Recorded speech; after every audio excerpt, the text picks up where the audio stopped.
Ne cherchez pas le plaisir, il vous appauvrira.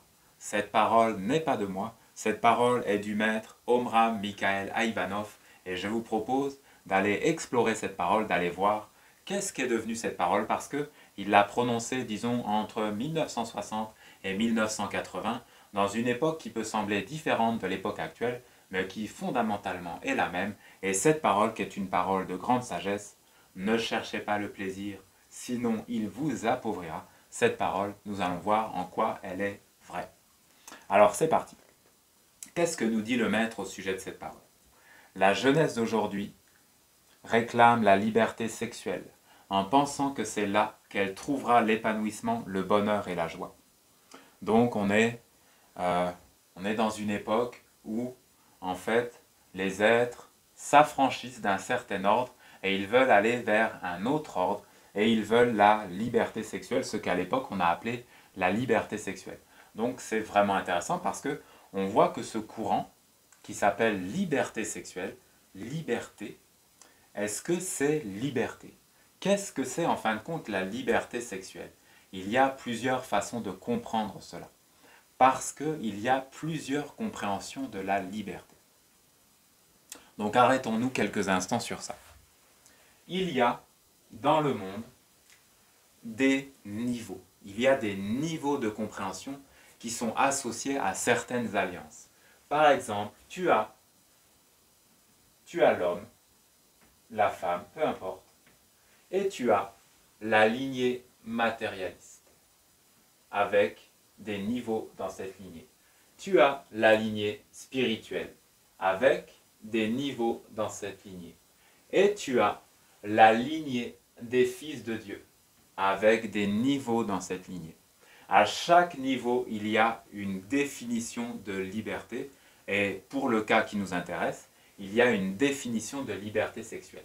Ici, il y a une définition de liberté sexuelle.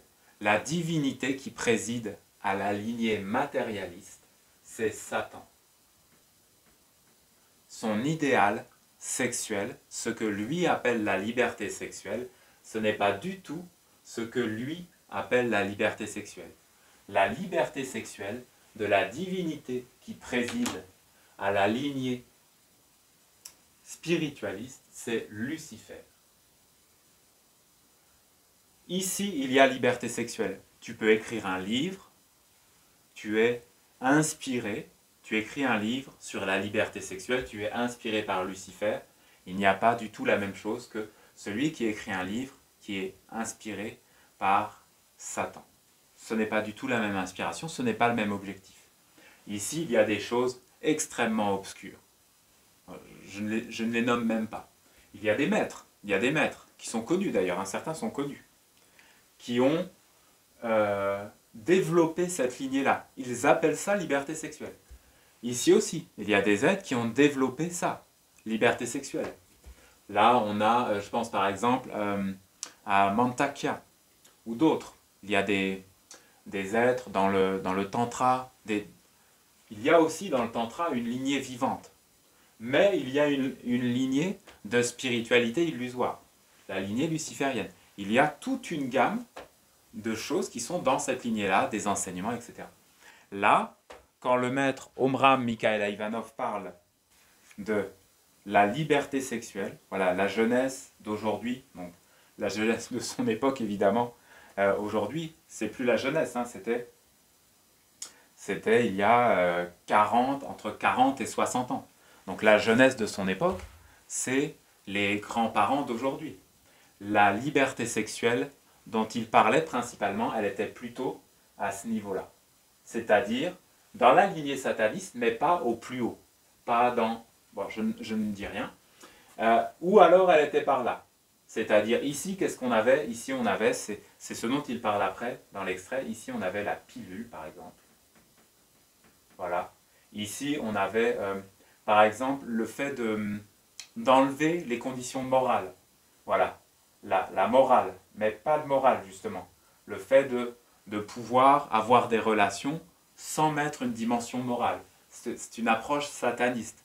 C'est-à-dire, pourquoi c'est sataniste? Parce que, en fait, c'est matérialiste. C'est de dire, si ça ne pose pas de problème dans la matière, matière.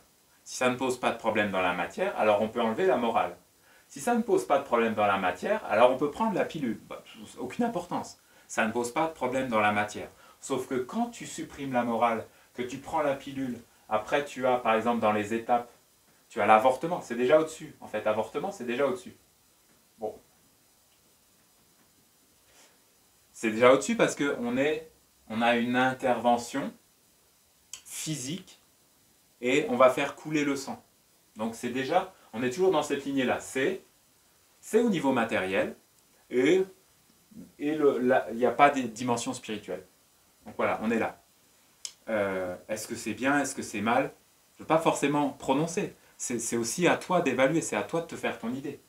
Mais ce qui est certain, par contre, un des points de vue que je veux amener, c'est que la liberté qui est de ce côté-là, elle supprime progressivement tous les mondes subtils, toutes les implications subtiles, toutes les implications morales, toutes les implications qui sont de cet ordre-là, c'est-à-dire ici, c'est le monde de la religion universelle. Religion, mais universelle. Si on peut avorter que ça n'a pas de conséquences, ça veut dire qu'il n'y a pas d'universalité. Si la pilule n'a pas de conséquences, c'est qu'il n'y a pas d'universalité. Si on peut modifier tous les critères moraux et que ça n'a pas non plus de conséquences, c'est qu'il n'y a pas non plus, ici, il n'y a pas de transcendance, il n'y a pas de loi universelle, il n'y a pas de répercussion. Mais on est libre. Voilà, c'est la liberté ici. La liberté ici, c'est plutôt avec quelque chose, avec des valeurs idéalistes. Voilà, c'est une approche idéaliste.